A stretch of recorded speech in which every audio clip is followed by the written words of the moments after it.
As crop prices have dropped and farmers' production costs have remained relatively steady, farmers are faced with a pretty big financial predicament right now. The natural tendency is for farmers to cut back in potassium applications in a market like this, but that can be a mistake if their soil test levels are low or very low. They're going to make a lot more money if they apply potash.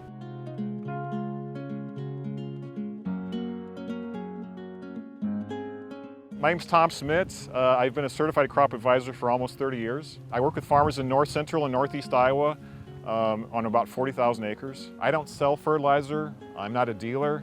It's just my job to make them as profitable as possible. In my experience, potassium is one of the first inputs to go, especially amongst cash renters. That's a big issue because about 34% of the land in Iowa is cash rented, and earnings over the last couple years have taken a big hit. I understand the thought process. I mean, they don't want to spend money on potash that they're not sure that they're going to use all that year, and if they're not around to farm that ground the next year, they don't want to leave anything on the table for the next guy. But that mindset can really hurt your bottom line, especially if you're deficient in potash.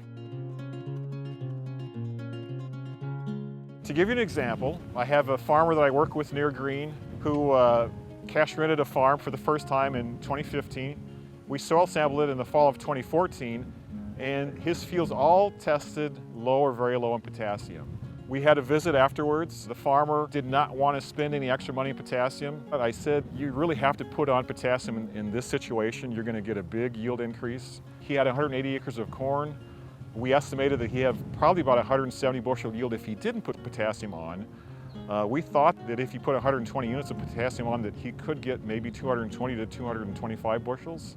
I did talk with him after harvest, and he ended up with a 226 bushel average. So on 180 acres, he actually came out about $18,000 ahead of what he would have been if he had not applied potassium.